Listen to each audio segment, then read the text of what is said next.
Jésus que j'ai ainsi prié avec action de grâce. Amen, amen, amen. Est-ce qu'on peut tenir nos Bibles? Amen. Alléluia. Est-ce qu'on peut tenir le Bible? Amen. Est-ce qu'on peut se mettre debout avec nos Bibles ce matin? Tout le monde avec sa Bible ce matin. On va juste tenir nos Bibles ce matin. Si tout le monde est debout avec sa Bible. Vous savez, quand on parle au palais de justice, quand le juge rentre, on se met debout. Le palais de justice nous dit que quand le juge rentre, on fait quoi? Mais notre Dieu est plus grand que le palais de justice. Amen. Notre Dieu est plus tall, powerful, strong, plus que le juge en veste noire avec un chapeau de perruque.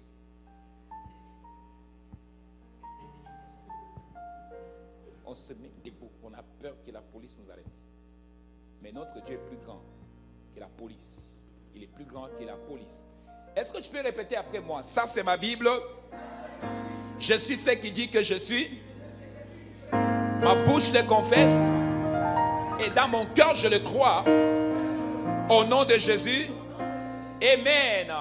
Ça fait plus de 10 ans, j'ai fait cela avant de commencer la prédication. On peut prendre nos places et on va ouvrir nos Bibles dans le livre de Proverbes. Et ce matin, par la grâce de Dieu, je vais prêcher sur des choses très secs et très tough. Et je bénis le Seigneur parce que tu vas bien le recevoir. Dis à la personne qui est à côté de toi, ne fuis pas après cette prédication. Souvent nous avons toujours tendance que nous devons prêcher souvent les choses que les gens aiment, parce que souvent les gens dimanche matin quand les gens viennent, les gens s'attendent qu'on les motive, qu'on les encourage. Mais des fois la parole de Dieu c'est comme un couteau, hein? Des fois si tu te coupes les agneaux de la mauvaise façon, ça peut te couper. En fait, c'est-à-dire que si ça te coupe, ce n'est pas pour que tu sois mal, mais ça va te couper pour que tu sois transformé à l'image de Dieu, dans le nom de Jésus. Et je le crois que ce matin, la parole de Dieu va apporter quelque chose dans la vie de quelqu'un. Alors, j'aimerais que tu m'aides avec moi. Tu vas toucher ton voisin, tu vas dire, voisin, ce matin, on va décoller avec le pasteur. Non, je n'ai pas entendu. Dis, touche ton voisin, voisin, ce matin, on va décoller avec le pasteur. C'est lui qui le dit bien que la bénédiction de Dieu s'attache à sa vie. Dis à ton voisin qu'on va décoller ce matin. Il y a des gens qui n'aiment pas décoller. Ils aiment toujours rester là-bas. Il faut que tu le pousses. Ce matin, on va décoller. Quand on parle de décollation, ça veut dire que quelque chose va shifter dans ton esprit ce matin. Oh, yes! The devil is a liar. The devil is a liar. Les Anglais disent que le diable, c'est un menteur. He's a liar. He's a very liar, stupid liar. I hate the devil. I hate him too much. Oh. Et la Bible dit que nous ne sommes pas ce que les hommes disent que nous sommes, mais nous sommes ce que la parole de Dieu dit qu'on est. Et ce qui est bien avec la parole, parce que ça a été vérifié, approuvé par les hommes et des femmes, ont découvert que la parole n'a pas été inspirée par l'homme. Bien sûr que l'homme a écrit, c'est vrai, mais il n'a pas été inspiré. Ça veut dire que l'original des textes que l'homme a écrits, ce n'est pas de la tête de l'homme, ça vient de Dieu. Et parce que ça vient de Dieu, la Bible dit que cette Bible, cette parole a la vie.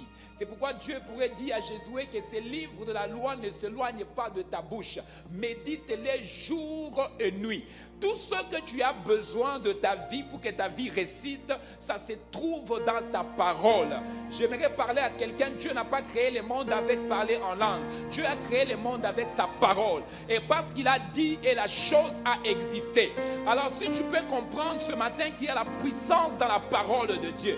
Ne néglige pas la Bible que tu as à main. C'est une bombe atomique. C'est un missile. Cette Bible que tu as à main, c'est une épée.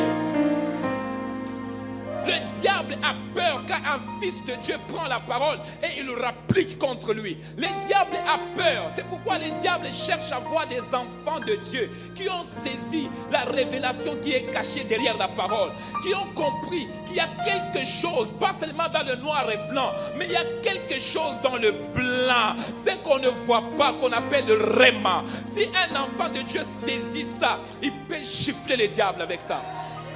Il dit que l'homme ne vivait pas seulement du pain seulement. Il a dit que le pain est nécessaire pour mon corps. Mais ce n'est pas le pain qui me fait vivre, mais l'homme vit de la parole. Oh, je viens parler à quelqu'un que ce matin, dis à ton voisin, on va décoller. Tout ce qui a lié ta destinée doit être relâché ce matin. Parce qu'il y a une parole qui est annoncée. La Bible dit qu'il a envoyé sa parole. Et sa parole les a guéris. En fait, je vais t'aider avec ça. C'est vrai que Dieu a envoyé une parole en noir et blanc. Mais dans ce noir et blanc, il est caché un mystère qu'on appelle le réma. Et cette révélation donne la vie à quelqu'un. L'homme a été créé avec le main de Dieu. Mais ce qui a fait l'homme, il a fallu que Dieu souffle à l'homme la vie, qu'on appelle la vie de Zoé. Oh, Dieu dit à Ézéchiel, est-ce que ce Zoé pourrait vivre? Ézéchiel dit, je ne sais pas. Et Dieu dit, prophétise, parle à ces eaux. Parle à ces eaux. Et quand il a parlé à ces eaux, la Bible dit que la chair est venue sur les eaux. Et quand il a parlé à ces eaux, la vie est venue sur les eaux. Et la Bible dit que Dieu dit à Ézéchiel, souffle sur ces eaux. Et quand il a soufflé, le vent est venu des quatre coins de la terre. Et il rentrait à ces eaux qui étaient desséchées. Et il est devenu un être humain. Il y a la vie dans la parole de Dieu. C'est pourquoi les diables n'aiment pas tu lis. Tu peux lire les bouquins de romans. Tu peux lire le roman de Roméo et Juliette. Tu peux lire le roman de l'amour. Tu peux lire les romans romantiques. Mais quand tu prends la Bible, les diables n'aiment pas la Bible. C'est pourquoi tu vas remarquer, chaque fois que tu veux lire la Bible, tu as sommeil. Chaque fois que tu ouvres un passage, tu commences à bâiller. Mais tu as passé des heures devant la télévision. Parce que le diable, il sait que si les enfants de Dieu peuvent se nourrir avec la parole, il va ressembler à Dieu. C'est pourquoi Jean dit, au commencement était la parole. Et la parole s'est fait chair. Et cette parole habite en intérieur de nous. Bien-aimé dans le Seigneur, tu ne deviendras jamais un chrétien si tu ne connais pas la révélation qui se trouve dans ta Bible. Tu as une Bible, mais tu ne sais pas comment l'utiliser. En fait, je vais t'aider ce matin. Tu as un trésor, mais tu ne sais pas que tu as un trésor. Tu as une solution dans tes mains, mais tu ne sais pas qu'il y a une solution. Arrêtez de fouiller les pensées philosophes qui est en train de circuler sur les réseaux sociaux. Bien-aimé, tu as une révélation qui donne la vie chaque matin. Si tu peux juste l'ouvrir, tu vas te rendre compte que ta vie ne restera pas le même. C'est pourquoi pendant plus de 11 ans, avant de prêcher, partout que je pars, je prends la Bible et je dis, ça c'est ma Bible. Je ne suis pas ce que les gens disent que je suis. Et en proclamant cela, je me fortifie moi-même parce que je sais que ma vie ne dépend pas de ce que l'homme peut dire de moi. Ma vie dépend de Dieu. Je ne suis pas à l'image de l'homme, mais je suis à l'image. L'homme peut dire tout ce qu'il veut, l'homme peut me blesser, mais ce n'est pas lui qui va me guérir. L'homme peut m'insulter, ce n'est pas lui qui va me restaurer, c'est lui qui me restaure, c'est Dieu. Et comment il est fait? À travers sa parole. Les hommes divorcés ont été transformés par la parole. Les hommes abandonnés ont été reconstruits par la parole. Les hommes abusés, ils ont été restaurés par la parole. Les prostituées ont retrouvé leur sens de vie par la parole. Les voleurs ont trouvé des valeurs dans la société par la parole. Les gens qui étaient dans la drogue s'étaient délivrés par la parole. Les lesbianistes qui se sont devenus des chrétiens par la parole. Et si cette parole a transformé la vie de cette personne, et pourquoi cette parole ne peut pas te transformer toi? Je vis une femme qui n'avait pas d'enfant, mais on a juste déclaré une parole sur sa vie. Et le mois qui a suivi, il est tombé enceinte. Et après une année qui ont suivi, on a vu un petit bonhomme. Mais par la parole. C'était par la parole que Dieu dit que la terre fut, et la Bible dit que la terre s'est installée. C'était par la parole que Dieu a séparé le zoo et la terre. Dieu a juste parlé. Et parce qu'il a parlé, il a pris toutes ces choses et il les a mis dans sa parole. Il dit que si tu observes à ma parole, tu vas vivre. Si tu observes ma parole, tu auras du succès. Si tu observes ma parole, tu iras de gloire en gloire et en victoire en victoire. Il n'y a pas aucune autre condition ou une autre consigne que Dieu a laissée à ses enfants si ce n'est pas sa parole. Tu es malade, confesse la parole sur ta maladie. Tu as des problèmes, confesse ta parole sur tes problèmes. Tes pensées sont en train d'embrouiller à gauche, à droite. Prends ta Bible et commence à déclarer les paroles sur ta pensée.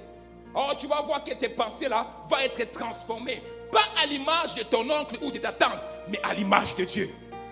J'aime bien penser comme Dieu. Mais si tu veux penser comme Dieu, lis ta parole. Lis ta Bible. Lis ta Bible. Je suis quelqu'un qui aime beaucoup la technologie. J'aime beaucoup la technologie. Et quand quelque chose sort, je suis toujours le premier à aller savoir comment ça fonctionne. Et je suis, je ne peux pas dire les thèmes que je voulais dire, mais j'aime trop tout ce qui est technologie. Et je suis attiré par tout ce qui est technologie. Mais il y a une chose que j'ai découvert, c'est que quand on a la parole de Dieu, on a les meilleures connaissances qui existent sur cette terre. Quand on a la parole de Dieu, on a la meilleure technologie qui existe sur cette terre. La technologie qui avance nous permet que quand on va à l'hôpital, qu'on n'a pas besoin d'être opéré, on a juste besoin de mettre un appareil, l'appareil détecte la maladie. Mais la Bible dit que si tu confesses seulement, si tu parles seulement à ta maladie, et cette maladie va partir, il n'y aura même pas aucune trace. C'est que j'aime bien de Dieu que quand Dieu opère une personne, on ne peut même pas trouver les pinces. Quand Dieu change le rein d'une personne, on ne peut pas même pas trouver une place qu'on a coupée où il s'est trompé. Dieu, il le rechange avec une rein neuve. Comme l'enfant qui est mort à l'hôpital à Montréal il y a quelques mois. Cet enfant, il avait besoin qu'on lui change le cœur. Et il est mort, il est décédé. Et quelques minutes plus tard, le médecin a constaté que l'enfant était mort et ils ont mis des appareils pour confirmer qu'effectivement il est mort. Et pendant qu'ils étaient en train de signer leurs papiers pour transférer l'enfant à la morgue, l'enfant se réveillait. Et l'enfant se réveillait et l'enfant, quand il s'est réveillé, la première chose que l'enfant a dit, Jésus. Ça choquait les médecins pour dire, mais comment l'enfant s'est réveillé en disant Jésus? Et on pose la question à l'enfant, mais pourquoi tu as crié Jésus? Il dit, il était là avec moi. Il m'a donné une nouvelle cœur. Le docteur dit, non, chut. Il ne faut pas dire ça. Il a donné une nouvelle cœur. Il dit, oui. Le docteur vérifie, le cœur est nouveau. Il dit, il y a un problème. Le cœur était endommagé. Mais ils ont redéchiré son corps pour vérifier, voir que le corps est changé. Il a une nouvelle cœur. Et les médecins, vous savez, il y a déjà quand on étudie un peu trop, étudier c'est bien, mais quand on étudie encore plus trop, ce n'est pas bon. Le médecin a voulu un peu camoufler cela et puis à la fin, l'enfant dit, Jésus m'a donné une nouvelle cœur, il me l'a dit. Et je vous dis tout de suite, si tu as promis à ton enfant un bonbon, tant qu'il n'a pas vu son bonbon, il ne va pas te lâcher. Tu peux promettre tout, mais il sait qu'il veut bonbon chocolat au caramel. Et l'enfant a vu Jésus. Le médecin a essayé de dire, non, il ne faut pas dire ça, ce n'est pas correct. Mais l'enfant n'arrête pas de dire, Jésus m'a dit, je te donne une cœur nouvelle. Tu as une nouvelle cœur. Et le médecin a ouvert le corps de l'enfant, ont trouvé qu'il y a une nouvelle cœur qui a été posée. Je parle de Dieu, lui ne répare pas, il met neuf. Je parle d'un Dieu qui ne bricole pas les choses. S'il faut rallonger les jambes, il rallonge ça correctement, parfaitement. Les gens pensent que Dieu c'est notre Dieu. Notre Dieu bricole. Quand tu bricoles, donc Dieu bricole. Dieu ne bricole pas jamais. Tout ce que Dieu le fait, il le fait très bien. Et la Bible dit que Dieu a créé la terre. Et quand il a vu la structure de la terre, il a dit que la terre était parfaite. Et tout cela, il a créé par la parole. Par la parole qu'il a créé cela. Touche ton voisin, que la parole apporte la vie dans ta vie. Je pensais que quelqu'un entendait une bonne amen. Si tu es malade parce qu'il a dit cela, tu dois supposer être guéri au nom de Jésus. Si quelqu'un te dit que la parole apporte la vie de Zoé, tu dois supposer recevoir la vie de Zoé instantanément dans ton corps. Oh Jésus. Et ce matin,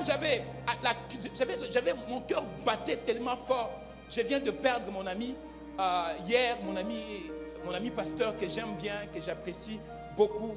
J'ai prié avec lui, il est mort hier. Quand j'ai lu la nouvelle, ça m'a beaucoup mis à terre. J'ai vu sa mort à une journée avant qu'on m'en annonce. J'ai vu qu'il était mort parce que dans ma vision, j'ai vu des enfants sont venus vers moi et ils m'ont annoncé. Et les enfants pleuraient, ils ne m'ont rien dit, mais pleuraient. Et j'ai compris qu'il y a l'esprit de mort qui est déjà venu à la maison. J'étais à l'hôpital avec lui pendant plus de 3 jours. Je l'ai massé les pieds et on a échangé un peu. Et hier, vers matin, il est parti rejoindre le Seigneur. C'est la deuxième fois qu'il est mort. La première fois, il était mort. Il a vu Jésus. Il est revenu. Et Jésus lui avait dit d'aller annoncer, parler à des serviteurs de Dieu. Et après, 2 ans plus tard, le Seigneur est venu encore le reprendre. Et cette fois-ci, il est parti pour Dibon. J'aimerais que vous m'aidiez ce matin. On va ouvrir nos Bibles dans le livre de Proverbes. Et nous sommes en train de parler aujourd'hui du service. Vous l'avez remarqué, nous avons enseigné beaucoup sur le service à l'église. Vous devez comprendre qu'il est vraiment important que vous compreniez ces choses parce que je sais que dans tout mon cœur, ça va vous être utile. L'église est là pour vous former, pour vous préparer vers l'appel auquel Dieu vous a appelé. Et souvent, les gens, quand on vient à l'église, on ne saisit pas les choses de la bonne façon. Et je peux vous le dire tout de suite. Que si tu n'as pas compris la chose, Dieu peut te garder longtemps sous une position jusqu'à ce que tu comprends afin de te diriger vers l'endroit auquel il t'a préparé. Souvent, nous sommes pressés à voir la gloire de Dieu. Dieu n'envoie pas les enfants dans la gloire sans le préparer. Dieu n'envoie pas les enfants dans le mariage sans le préparer. Mais la précipitation nous cause de problèmes.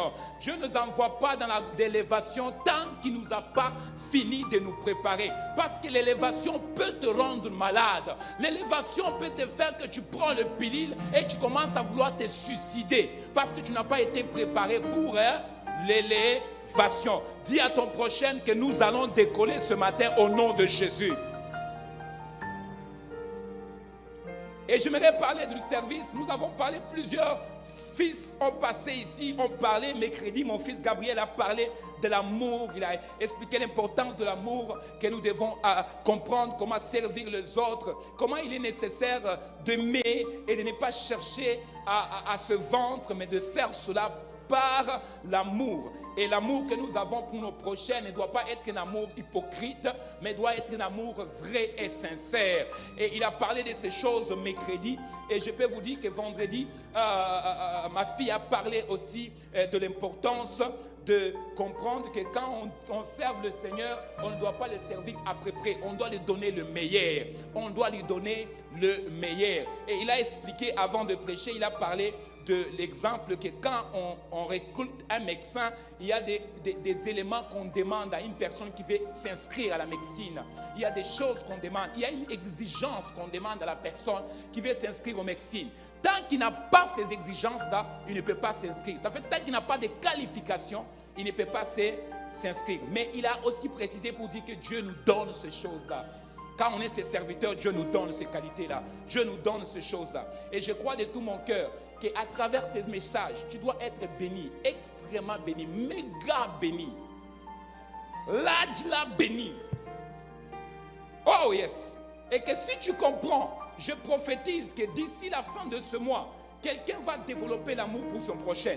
Je prophétise que d'ici la fin de ce mois, quelqu'un va comprendre comment servir Dieu. Il ne va plus maintenant chercher qu'on lui donne une place blanche en avant. D'ailleurs, même ces chaises ici, on va les enlever. Dans 3 mois, on les enlève. On aura les chaises pareilles. Pour que vous pensez qu'il y a des... Non, on est tous pareils. Ah, les gens nous fatiguent. Et j'ai parlé dimanche passé que nous devons servir Dieu avec l'onction. Touche la personne qui est à ta droite ou à ta gauche, dit, je vais être rempli de Dieu, de la tête aux pieds. Et quand je marche, l'ombre doit guérir les malades. Ah non, je n'ai pas entendu ça. Tu dis à ton voisin, je vais être rempli de Dieu, de mes pieds jusqu'à la tête. Et quand je marche, que mon ombre guérit les malades. Tire attention. Tire attention. Dis à ton voisin, tire attention. Tu peux tomber à cause de mon ombre. Hey! Dis, tire attention. Tu peux tomber à cause de mon onction.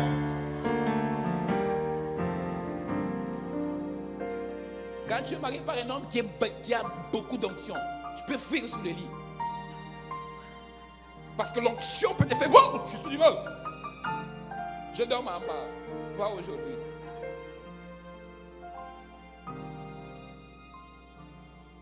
Et on a parlé de l'onction, on dit tu ne peux pas servir Dieu si tu n'es pas rempli de l'onction. En fait, ce que l'onction nous aide, c'est que l'onction, c'est comme une carburant dans une voiture. Quand ta voiture n'a pas, le carburant ne peut pas aller loin. Je me rappelle une fois, ma voiture était tellement beaucoup dans les rouges, qu'une fois, j'ai voulu quitter ici pour aller aux pompes. Et là, je commence à constater que la voiture n'avançait pas. Même quand j'accélérais, ça n'avançait pas. Je me suis rendu compte que, oh là là, le carburant vient juste de me lâcher. Donc, quand on n'a pas l'onction, c'est la même chose. Tout ce que tu vas essayer de faire dans l'église, ça va être comme si on te force. Quand on te dit, viens balayer, ah, c'est encore mon tour. On te dit, fais la collation, ah, c'est encore mon tour. Parce que tu n'as pas l'onction en toi. Mais quand tu as l'onction, qui veut dire que tu as la présence de Dieu en toi, l'onction veut dire quoi? L'onction veut dire que Dieu te prête ses mains.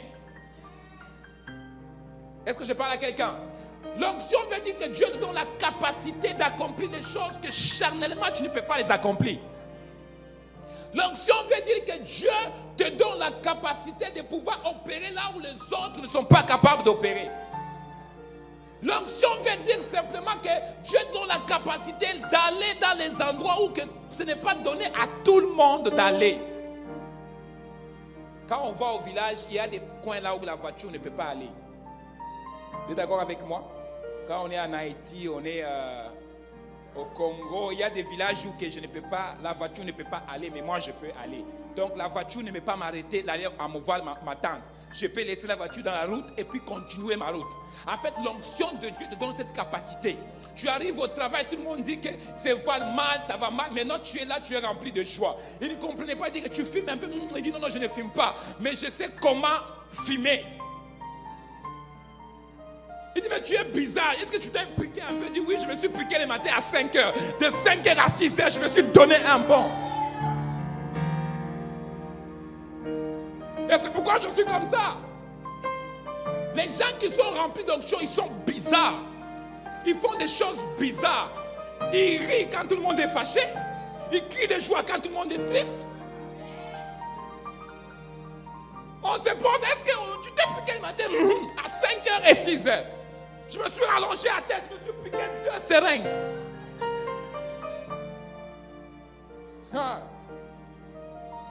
J'ai posé la question à des gens qui filment. J'ai dit, mais qu'est-ce qui se passe quand tu filmes?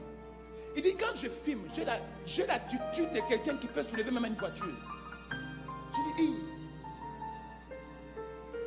maintenant, si l'homme filme les marijuana, et dans sa tête, il se dit qu'il est capable de frapper même 100 personnes. Maintenant, imaginez-vous quelqu'un qui est rempli de l'onction. Quand je lis l'histoire, on dit que Philippe, l'apôtre Philippe, le Philippe qui était parti prêcher en Samarie, quelques années plus tard, Philippe s'est trouvé dans un pays qu'on appelle aujourd'hui la Inde. Philippe, en prêchant l'évangile chez l'hindouisme, parce que c'est Philippe qui a amené l'évangile chez les hindous. Et pendant qu'il était en train de prêcher, on l'a interdit de ne pas prêcher Jésus. Mais lui, il continuait. Et on a commencé à le poursuivre pour l'arrêter. Mais tellement qu'il courait vite, on n'était pas capable de l'arrêter. Ils se sont rendus compte que Philippe n'était pas un homme ordinaire. Philippe courait avec 4 flèches dans son dos. Les soldats n'étaient pas capables de l'arrêter, Philippe. Et Philippe arrive à une place. On dit très bien que la place là, il n'y avait pas de chemin. Il y avait un rocher qui bloquait le chemin. Philippe arrive, il s'arrête, il regarde derrière les soldats, les poursuit. Philippe regarde sa main. Et puis il regarde les roches. Il frappe dans les roches. Avec sa main, le roche s'est séparé en 2. Et Philippe est passé. Les soldats sont arrivés sur la roche, il dit, mais qu'est-ce qui s'est passé? Malgré cela, les soldats ont poursuivi Philippe. Quand ils ont trouvé Philippe, Philippe était mort. Mais tu sais qu'ils voulaient le prendre. Mais ils se sont posé la question, quel genre d'homme est ce type ici? qui peut frapper juste avec sa main sur un roche et le roche se sépare en deux. Quand tu es rempli d'esprit là, tu deviens un super-héros man. Quand tu es rempli d'esprit, tu deviens un super-héros woman. Partout quand tu passes, les gens disent En passant, les gens ne doivent pas tourner la tête parce que tu t'es habillé sexy. Les gens doivent tourner la tête parce que tu are filled with the Holy Ghost. Les gens doivent tourner. Tu passes quelque part, juste le courant de ton corps. Quelqu'un dit Il ne faut pas que les gens tournent pour te regarder parce que tu as porté ta mini-jupe. Et là, tu es comme ça, comme tu es défilé modèle. Mais les gens doivent tourner parce qu'il y a une femme remplie de l'onction. Je veux que tu touches ton voisin et dis que je suis rempli de l'onction. Quand tu marches comme ça, les gens doivent sentir que cette femme il a l'onction. Tu rentres au travail, le bureau est pris par une chaîne magnétique de courant autour. Hey! Les gens sentent que non, il y a quelqu'un là-bas. Il ne faut pas que les gens viennent avec les chapelets, ils sont là, et puis là, avec un statut des bouddhistes. Et dit qu'on va faire la méditation. Et toi, tu es triste parce que ça va bien, ça va vraiment mal dans ta vie. Vraiment, tout le monde te déçoit. Tu es là, tu es triste. Tout le monde t'a abandonné. Tu es triste. Ah, tu es rempli du Saint-Esprit. Pourquoi tu es triste? Qui t'a dit que tu vas aller au ciel avec tout ce monde-là? Quand on va t'enterrer, qui t'a dit qu'on va t'enterrer ta réputation? On t'enterre tel que tu es et en passant, on t'enterre si tu avais porté un jeans. On va t'enterrer avec une seule paire de jeans. Si on te met les chaussures, c'est par miséricorde. Et de toutes les façons, il n'y a pas un miroir où tu vas te regarder pour mettre les couches vert, couche kaki, couche orange. Tu n'as pas aucun miroir. On ne va pas même coller tes papillons sous tes yeux. On va juste te laisser aller comme ça. Et en passant, les cercueils ne vont pas t'apprécier. Hello? On m'a blessé, on m'a offensé. Le Saint-Esprit va t'aider à pouvoir accomplir la volonté de Dieu. Et sache-le que quand on va mourir, on part tout seul. Oh. Tout seul. Pasteur John est parti tout seul. C'est mon ami, je l'aime beaucoup. Mais il est parti tout seul. Je suis allé à l'hôpital, je l'ai vu, il était tout seul. Et il est parti tout seul. Il a une belle voiture, mais il a laissé. Il a une grosse maison, il a laissé. Il est parti tout. Les fidèles sont venus, ils ont chanté Alléluia, Alléluia, oh Amen. Et puis après, ils sont partis. C'est pourquoi je veux te dire ce matin que quand tu serves Dieu avec l'onction, tu ne veux pas avoir que le pasteur t'appelle pour te dire ma soeur, qu'est-ce que tu fais aujourd'hui? Oh pasteur, j'avais mal de dos, je ne peux pas venir servir à cause de mon mal de dos. Hey! Quand tu es rempli de l'onction, l'apôtre Paul, que j'avais la charte, je voulais que Dieu débarrasse la charte. Les gens ont dit que la charte c'était son péché. Non! Il avait un problème de cabos dans son corps. Il avait une maladie dans son corps. Mais ça ne lui a pas empêché de faire la volonté de Dieu. Je vois comment les gens donnent des excuses dans ce pays pour venir à l'église. Mais pour aller dans des fêtes, pas aucune excuse. Si la fête est à 22h, il va prendre son temps de se repasser pour qu'on aille les voir à la fête. Et en passant correction, parenthèse, je vais faire mais plus vite. Quand on part dans les fêtes, je vais vous dire la vérité, on n'a rien de bon. Que si ce n'est pas de se regarder, et puis de boire notre Pepsi, et puis de boire encore notre Pepsi, et puis encore notre Pepsi. Et si vous êtes des frères entre deux pieds, pied à l'intérieur, pied les dents, un petit verre de bière, un petit whisky, et ensuite tu fais des bêtises, et puis tu retournes pour aller dormir à la maison. Et puis demain tu te rappelles qu'il y a l'église. Et ça peut aussi arriver que tu oublies qu'il y a l'église le matin. Tu dis, pasteur, vraiment, dimanche prochain. En fait, les gens pensent qu'il nous fait le pasteur faveur. On ne fait pas aucune pasteur faveur. Tu fais le faveur à toi-même. Quand on sert Dieu dans l'onction, on n'a pas besoin de quelqu'un pour nous motiver. En passant, quand tu sers Dieu avec l'onction, tu es prêt à mourir pour Dieu. Je répète encore, quand tu sers Dieu avec l'onction, tu es prêt à mourir pour Dieu. Jésus a dit, celui qui m'aime, il doit faire quoi? Il doit se charger de sa croix. Je vais vous aider ce matin. Quand il parle de la croix, il parle des insultes, il parle des méprises, il parle des rejets, il parle de beaucoup d'autres choses qui peuvent venir. Et je peux même te dire, on peut te chasser à ton travail. Mais si tu aimes Dieu, tu es amoureux de Dieu, personne ne peut enlever cela en toi. Deuxième chose. Oh, alléluia, je finis avec ça, j'aime ça. Quand on parle de l'onction, tu te sens vraiment que tu es quelqu'un qui a des valeurs. Parce que l'onction te valorise. J'aime les gens qui servent le Seigneur. Donc tu joues le piano là, Mandereboko Shaya. Tu es connecté au ciel. Tu es en avant en train de chanter là. Oh, alléluia, gloire à Dieu. Tu n'entends pas le regard des gens. Tu le fais pour Dieu. Tu joues ton tam-tam, gloire à Dieu. Tu le fais pour Dieu. Mais tout ce que tu fais, l'Esprit de Dieu doit être en toi. Parce que tu as une vaste honneur. Même quand tu es à la porte, tu dis bonjour, sois bienvenu à l'église. Tu dois le faire avec l'onction de Dieu. Parce qu'un jour, le diable va venir te tenter. C'est par la porte qu'il va venir te tenter. Si tu ne le fais pas avec l'Esprit de Dieu, il peut te gifler. Les gens pensent que quand on est dans l'église, c'est là qu'on doit manifester les dons. Et quand on sort de l'église, on n'a pas besoin de ça. En fait, on vient à l'église pour se charger. L'église, c'est les batteries. Les grandes batteries pour charger vos vies. Mais pour aller gaspiller ça où? En dehors de l'église. Quand vous sortez ici maintenant, les chargeurs que vous avez pris, vous allez travailler à l'extérieur. Est-ce que je parle à quelqu'un ce matin? Alors si on t'enseigne le service, si on te parle de travailler avec l'onction, ça veut te dire simplement que quand tu es même dans le milieu du travail en dehors de l'église, tu dois montrer aux païens que tu as le Holy Ghost en toi. Quand tu es à l'école avec les étudiants, quand ils disent que je ne comprends pas, ne rentre pas dans la même jeu pour dire moi aussi je ne comprends pas.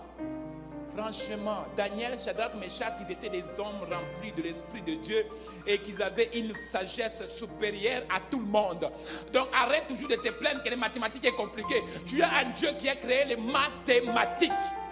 Soit tu l'as, soit tu n'as pas. Je me pose toujours la question, comment expliquer que les hindouismes, ils sont satanistes. Mais quand on arrive à l'école, comment fais-tu que les hindouismes nous dépassent?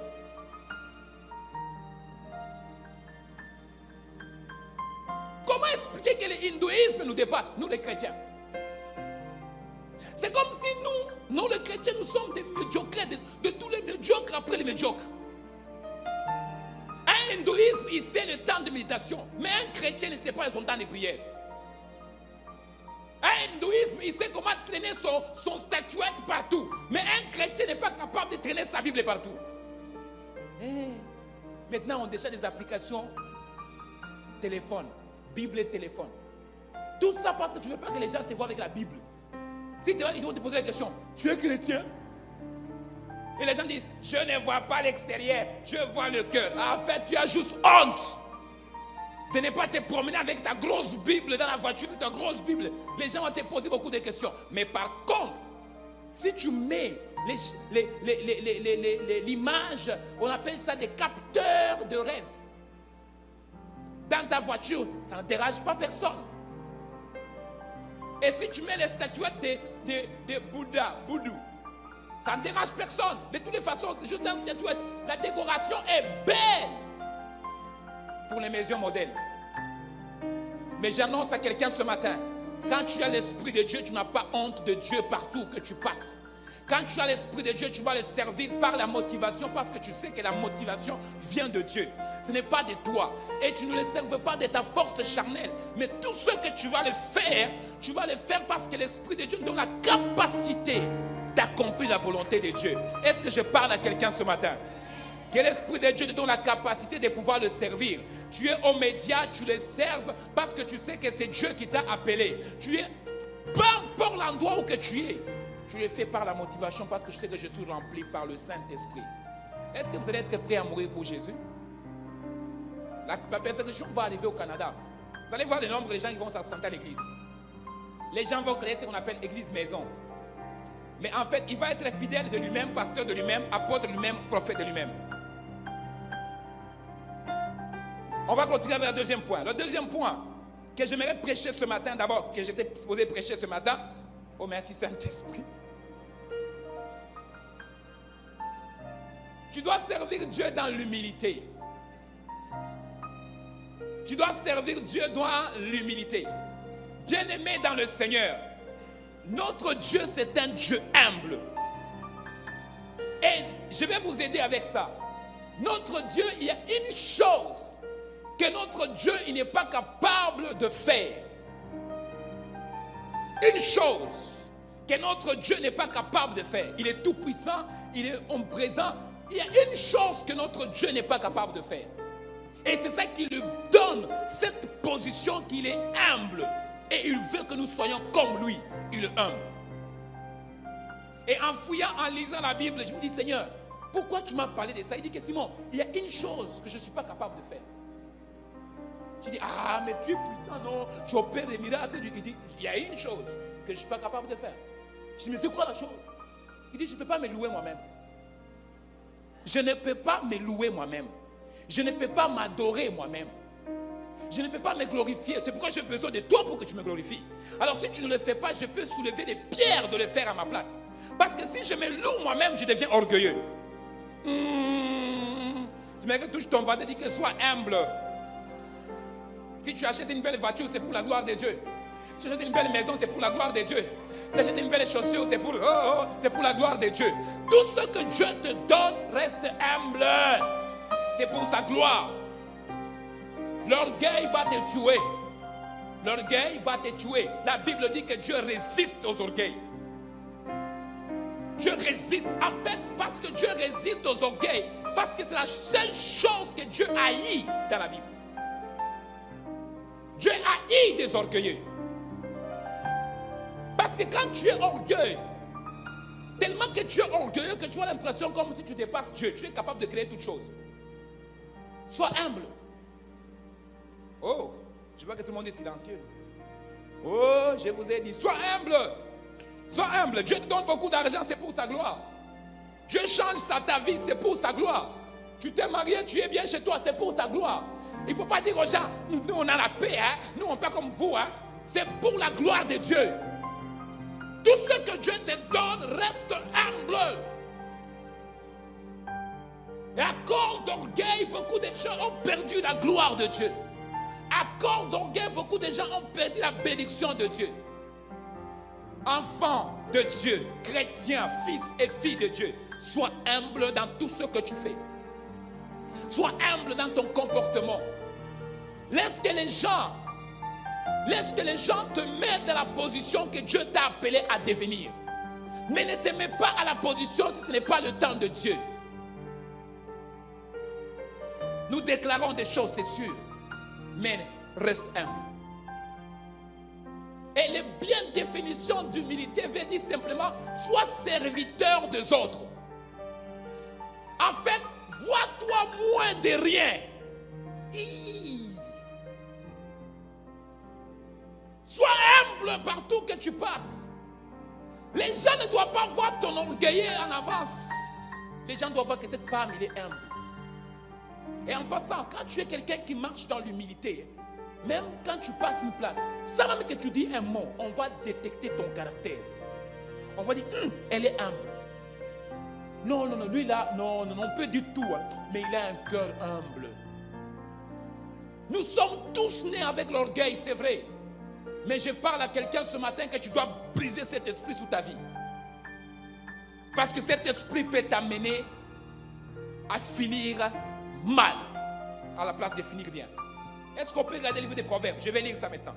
Sinon vous allez dire, oh, pasteur a prêché, mais il n'y a aucune verset.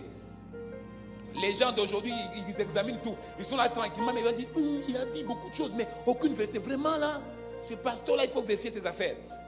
On va lire verset biblique pour que vous ne me donnez pas d'étiquette après. Parce qu'aujourd'hui, maintenant, tout ce que je dis, c'est vérifier les gens. Il y a des gens qui font les commentaires par ma prédication. J'ai prêché quelque chose une fois ici. Quelqu'un a pris ça et dit que non, le pasteur a dit ceci. Ah! J'ai béni le Seigneur parce qu'il y a une de mes fils qui m'a défendu. Il a dit, vous n'écoutez pas la prédication. le pasteur a dit, vous devez vous servir l'une et l'autre. J'ai dit, ah, gloire soit rendue à Dieu. Quelqu'un a écouté ma prédication au moins de la bonne façon. Oh, Rabashakata. Les jours que j'avais dit une fois à la communauté congolaise, j'ai dit que je ne veux plus venir dans vos fêtes. Si vous m'invitez, je ne viendrai pas. Il y a des gens qui étaient fâchés contre moi. Et il y a le président qui m'a envoyé la lettre pour dire que non, tu t'es nié, que tu n'es plus congolais. J'ai dit, je suis congolais, mais je ne viens pas dans vos fêtes. M'invitez dans votre histoire, je vais venir, mais pas dans vos fêtes. Je ne viendrai pas. Je vais venir faire quoi dans vos fêtes? Je suis pasteur quand même. Parce qu'il y a un problème, vous allez prendre encore les doigts. Les pasteurs aussi. Vaut mieux je laisse là où je suis. Et une fois, on m'a invité, puis il y a ma fille qui voulait se marier, puis qui a dit, oh, sa maman a dit non, le pasteur avait déjà dit qu'il ne viendra pas bénir les mariages dans les fêtes. Vous me demandez de prier pour votre fête. Et puis je sais que vous allez faire la débauche après. Donc moi, je viens bénir la débauche. Donc je viens, Seigneur, bénis-les. Parce qu'ils vont faire des bêtises après, franchement. Chaque fête que j'ai fréquentée, ça finissait toujours par la bagarre, par des bêtises, parce que les gens sont sous. Il y a ceux qui aiment dire toujours que non, parce que j'ai bu. Hein, vous voyez, ils aiment toujours dire cette phrase, hein? J'ai bu. C'est l'effet de l'alcool. Moi, j'ai dit tout de suite que c'est faux. Tu as préparé ton coup avant de boire ta bière. Parce que si tu dis que c'est l'effet de l'alcool, est-ce que tu te rappelles au moins où tu habites? Donc, si tu peux te rappeler où tu habites, ça veut dire que ce n'est pas la faute d'alcool. Ça veut dire que ton coup a été déjà bien préparé avant de prendre ta verre. Oh, pasteur, vous ne comprenez pas. C'était l'effet d'alcool. Ce n'était pas mon intention. Tu as préparé ton affaire avant de prendre la bière. Parce qu'il y a des gens qui disent que j'ai parlé comme ça parce que j'étais sourd. Tes phrases étaient bien préparées avant. Hey! Touche ton voisin, dis voisin, c'est dur ça, hein? Mais ce n'est pas pour toi. Proverbe chapitre 16, verset 19. J'entends quelqu'un qui dit, ah vraiment là, je ne vois plus aller dans des fêtes, c'est vrai. Fais la fête chez toi à la maison, invite les gens et puis mets la louange, loue le Seigneur. Quand l'enfant naît, c'est pour la gloire de Dieu. Quand nous se marions, c'est pour la gloire de Dieu. Je le dirai toujours à haute voix. Dans mon mariage, il n'y aura pas la bière. Si tu es venu pour la bière, sorry. Ça va être marqué que désolé. Il n'y a pas Kofi Olomide, il n'y a pas Philippe. Il y a Jésus-Christ et Jésus-Christ seul, point. Ça s'arrête là. Oh, réchauffe-nous. Je ne te réchaufferai pas. Va te réchauffer ailleurs, pas dans mon fait. Il ne faut pas voir les démons partout, mais moi je les vois les démons partout. I kick every demon around me. Beaucoup de gens ont ouvert des portes démoniaques parce qu'ils ont fait des fêtes et les esprits des autres sont rentrés dans leur maison. Et les enfants se sont commencés à détourner à la prostitution à gauche, à droite. Pourquoi? Parce que maman et papa ont fait une fête et ils ont laissé des bières et des gens ont venu. Les gens ont salué la maison. La maison est devenue sale. Et à cause de ça, des démons, des maris, des nuits qui sont pris la place dans la maison. Et les enfants s'oublient vos bêtises. Jérémie a dit que le père ont mangé des raisins, mais c'est les dents des enfants qui sont pourries. On fait des choses, on dit, hey, c'est bon, mais on oublie qu'on va mettre au monde des enfants. Et les enfants subissent les conséquences des parents. J'ai remarqué beaucoup de gens qui sont passés par la divorce, qui sont passés de maison à famille. Je me suis rendu compte que tous ces gens-là, ce n'est pas eux qui ont souhaité cela.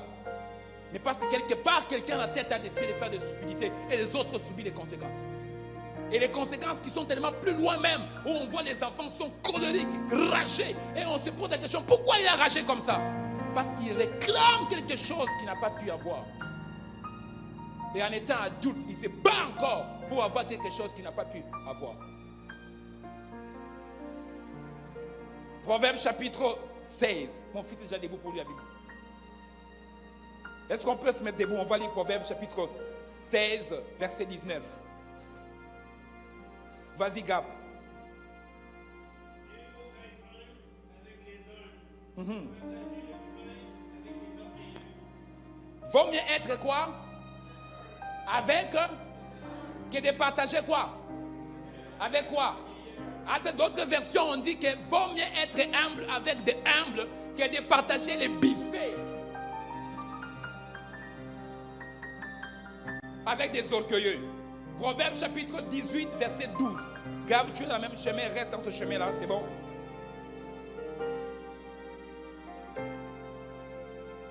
Qu'est-ce qu'il dit? Qu'est-ce qu'il dit, mon fils? Oui, 18, 12.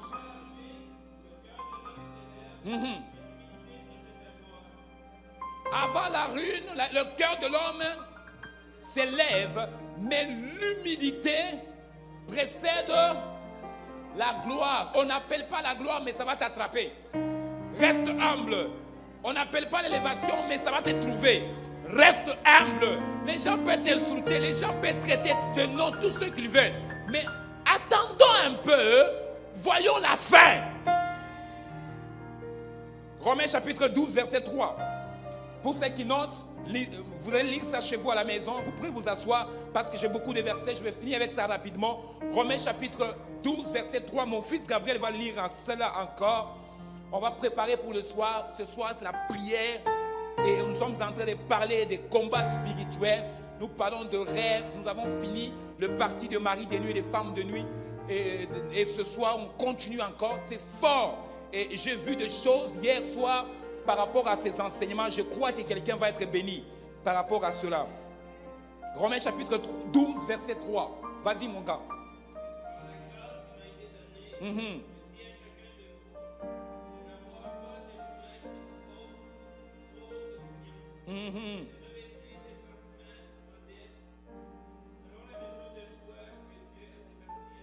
Il y a la différence entre démontrer ta connaissance aux gens et avoir l'opinion. Quand on dit d'opinion, on veut dire qu'il ne faut pas trop te vanter. Mais que quoi? Que l'humilité. Vous devez vous revêtir de quoi? De l'humilité. Et j'ai fini par Philippiens chapitre 2, verset 3. J'ai tellement beaucoup de versets sur ça, mais j'aimerais finir avec ça parce que le temps me manque. Philippiens chapitre 2, verset 3. Vas-y.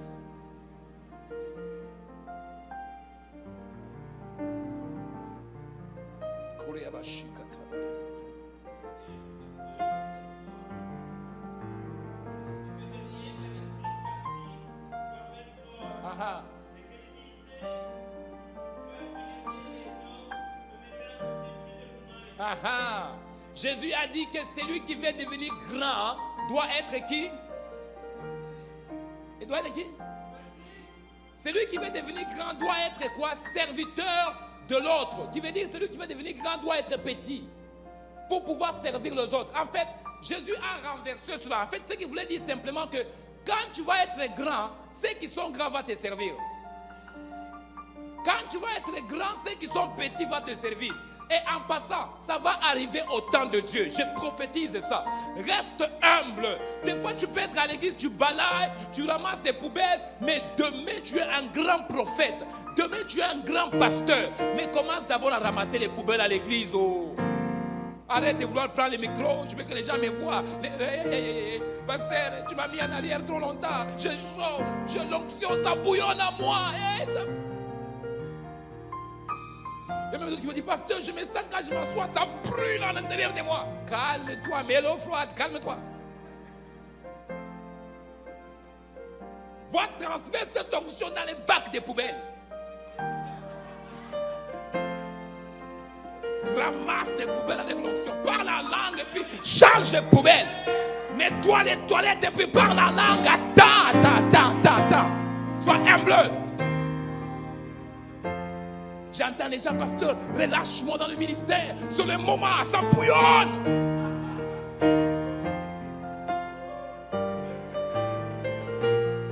Oh, les gens se retrouvent. Relâche-moi, pasteur. Je sens qu'on traîne, on doit bouger. Jésus revient, on doit bouger. Calme-toi, va ramasser les poubelles.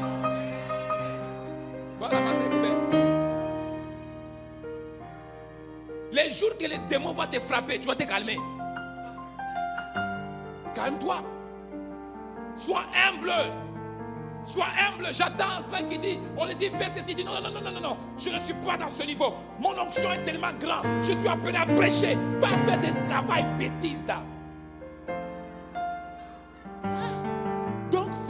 à la table, c'est le travail bêtise. Est-ce que vous voyez un peu la nouvelle mentalité de la nouvelle génération? Je sais que les gens vont suivre cette vidéo partout, mais écoutez-moi bien, cette mentalité n'est pas biblique. Dieu n'a jamais dit que parce que tu as l'onction, tu ne peux pas te soumettre aux ânesses. Dieu a placé des gens avant toi. Et tu dois te laisser un peu qui te montre le chemin. Et les gens pensent que les papas là, ils n'ont pas l'onction. Hey, tout pasteur a l'onction. Diriger 2 personnes, ce n'est pas donné à tout le monde. Écoutez, fais le test. Demain, appelle ton frère et puis dis qu'il vient chaque jour chez toi. Il va venir une jour et puis après il va dire je suis fatigué. Donc, quelqu'un qui vient chaque jour écouter la prédication, il n'est pas stupide. Parce que c'est la main de Dieu qui l'attire là-bas. Est-ce que vous comprenez un peu? Donc, si le temps de Dieu n'est pas encore arrivé, mon ami, tu vas galérer. Tu peux faire des bêtises. Mais quand ce n'est pas le temps de Dieu, attends, le temps de Dieu arrive et tu seras couronné au milieu de tous les ennemis. Le temps de Dieu est toujours le meilleur. Et tu dois l'attendre, mais en étant humble. Il ne faut pas que les gens, tu arrives à l'église comme ça, on ne t'a pas accueilli, tu es fâché. L'orgueil. Moi, je me rappelle un pasteur, il m'a appelé, il m'a dit, oh, je n'ai pas été content dans ton église. On n'a pas reconnu que je suis homme de Dieu. J'ai dit, hey, on n'a pas reconnu, ça peut arriver qu'on se trompe, ça peut arriver qu'on oublie aussi. Ça ne change pas dans le calendrier de Dieu. Tu restes un homme de Dieu, point. Et en passant, si Dieu veut te bénir, il va te bénir aussi en fonction de ton qualité de ton humilité. La qualité de ton cœur, combat, ton cœur est humble. Ton cœur ne cherche pas de s'inventer, mais ton cœur se baisse. Quand tu es là, tu es tellement gêné qu'on te fait monter en avant. On dit, oh non, pas moi, non, ce n'est pas encore mon temps. Mais les gens qui aiment toujours, que ce soit moi, que ce soit moi, que ce soit moi. Orgueilleux. Orgueilleux.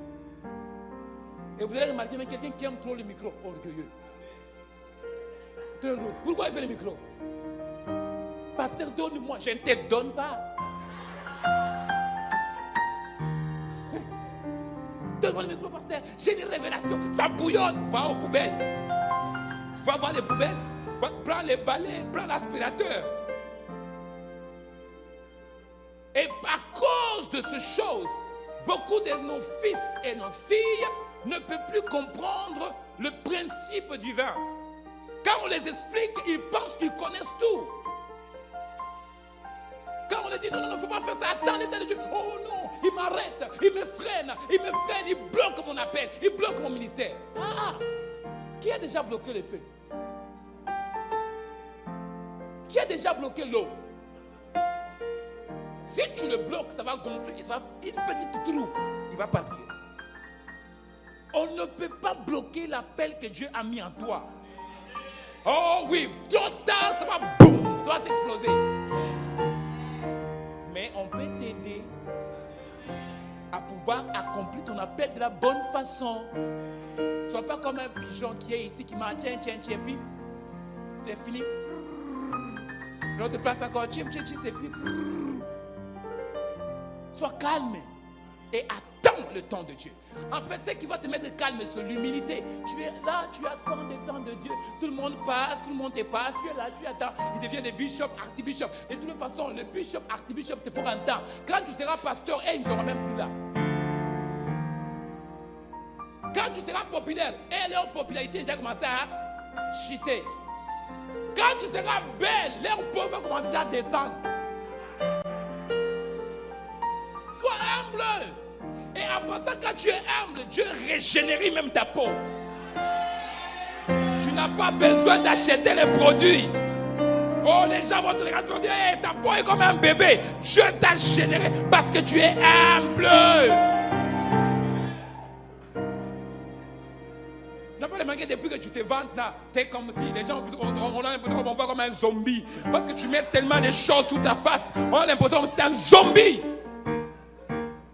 À la place que les gens te disent tu es belle, tu nous fais peur. Mais sois humble. Quand tu es humble, Dieu va faire que les gens vont voir ta beauté. Touche ton voisin et dis sois humble ce matin. les rois voulaient choisir la reine, on a dit qu'on a amené les filles pour que le roi choisisse qui va être la reine. On a amené Esther. Je vais vous aider avec ça. Esther n'était pas dans le palais, il ne vivait pas dans le palais royal. Esther vivait avec son beau-père qui s'appelait Jétron. En fait, je vais vous aider avec ça. Esther ne venait pas d'une famille chic. Il fallait qu'il apprenne comment marcher dans la maison de roi. On l'a formé, on l'a préparé.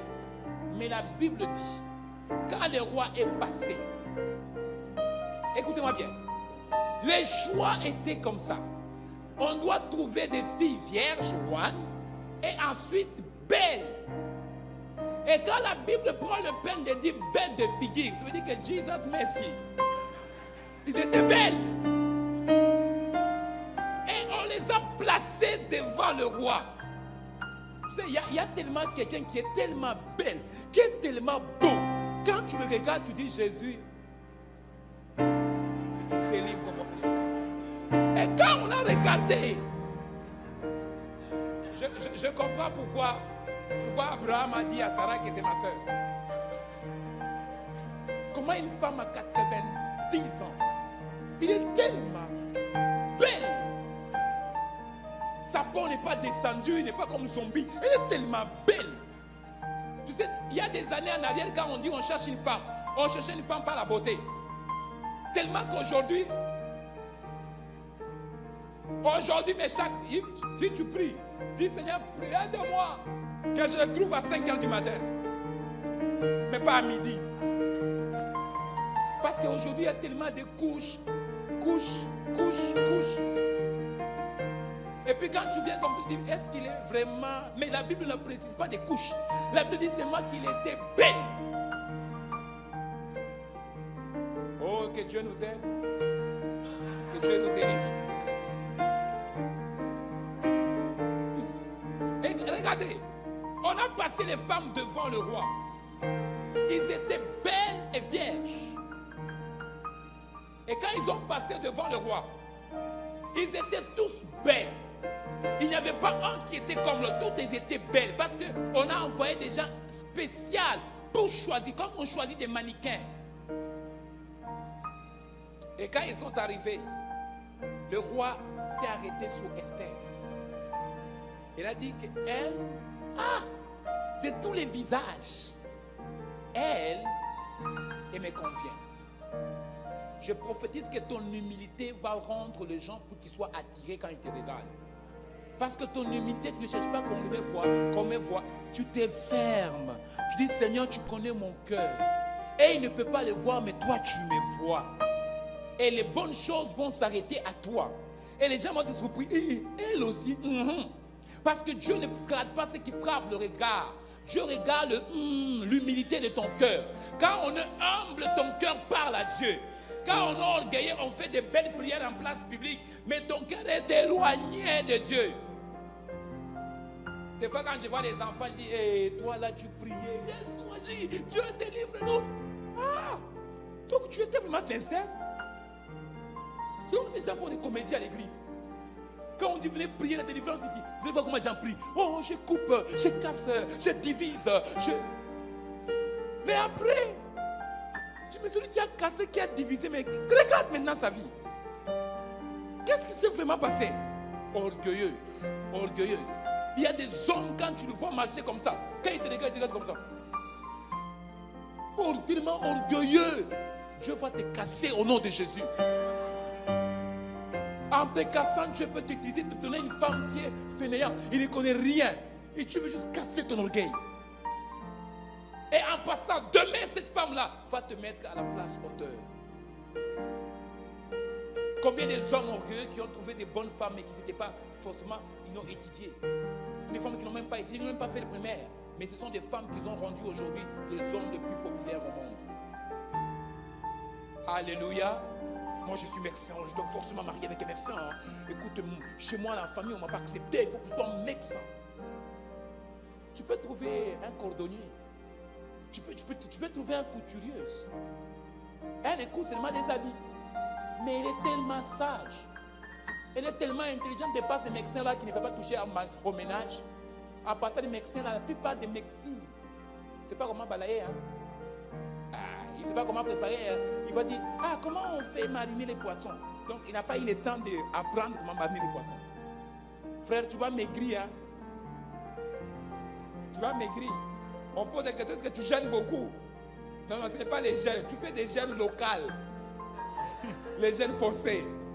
Parce que tu ne manges pas bien. Et ta maman dit, mais est-ce que tu as marié? Non, non, non, tout va bien. C'est beaucoup de boulot. Ce n'est pas des boulots, frère. On ne te prépare pas à checker. Tu ne manges pas ton foufou. Dis les choses comme qui sont.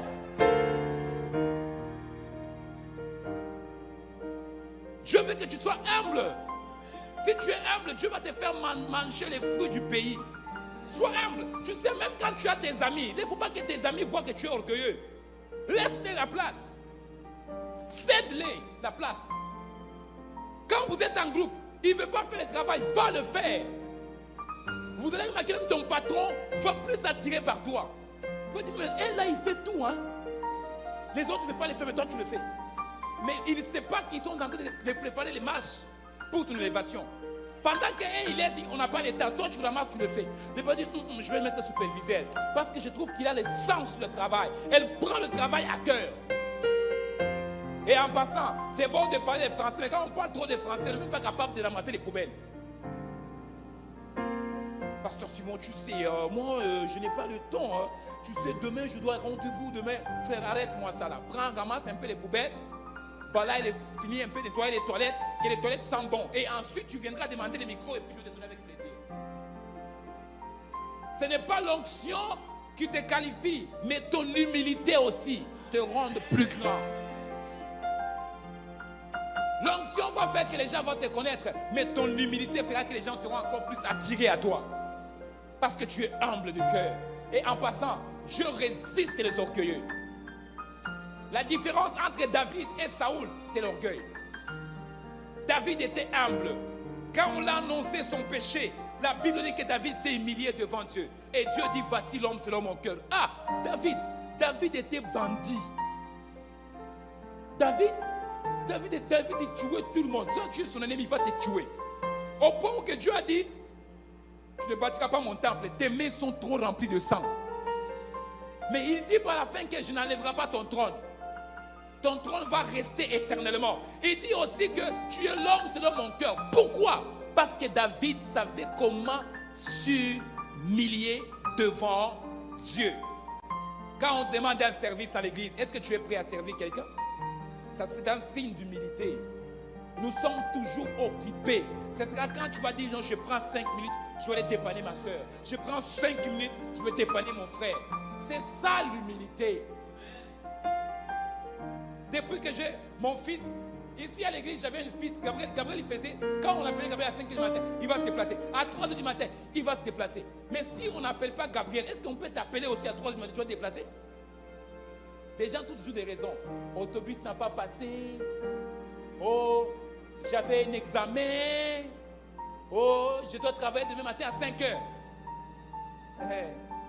Si tu es vraiment humble et serviteur, ce n'est pas l'heure qui compte. Tu es disponible pour servir les autres. En fait, Jésus a dit à la fin, est-ce qu'on peut se mettre debout? On va finir avec ça. On a un culte le soir, c'est vrai.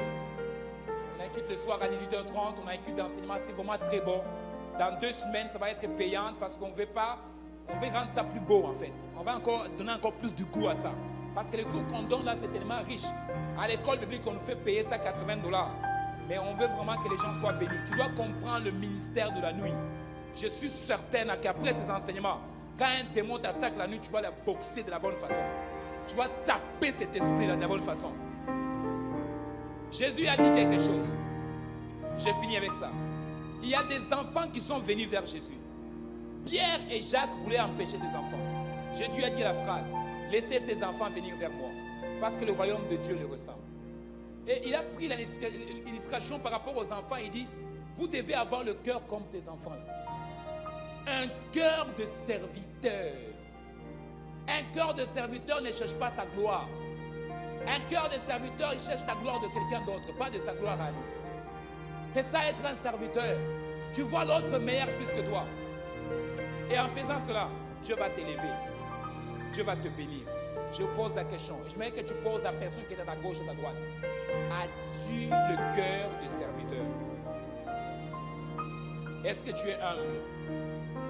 Est-ce que tu demandes pardon? Est-ce que tu demandes pardon quand tu es dans la faute? Ah non, toi tu demandes pardon tout le temps. Tu ne comprends même pas des pardons. Demande pardon parce que tu sais que en demandant pardon, tu ne veux pas être orgueilleux. Il faut toujours demander pardon. En fait, celui qui ne dit pas jamais pardon, là, il est dangereux. Très dangereux. Très dangereux. Il faut demander pardon quand tu fais mal. Demande pardon quand tu as blessé quelqu'un. Demande pardon quand tu as mal parlé à une personne. Demande pardon. Même si tu as tort, demande-lui pardon. Baisse-toi, dis non, je sais que j'ai un peu exagéré. Je demande pardon. Alléluia. Dieu doit voir ton cœur que tu es humble. On ne sert jamais Dieu avec une cœur d'orgueil. Mais on sert Dieu avec une cœur qui est humble. Si toute l'église ici, nous sommes humbles, nous allons faire de grandes choses. Enlevons l'orgueil.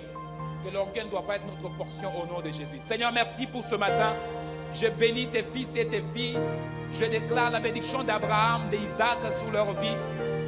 Et parce que nous sommes là ici, je prie que tu les bénis. Que quand ils vont retourner à leur maison, qu'ils marchent dans ta bénédiction, dans le nom de Jésus. Que j'ai ainsi prié avec action de grâce. Quelqu'un dise un bon amen vitamineux. Amen. Amen.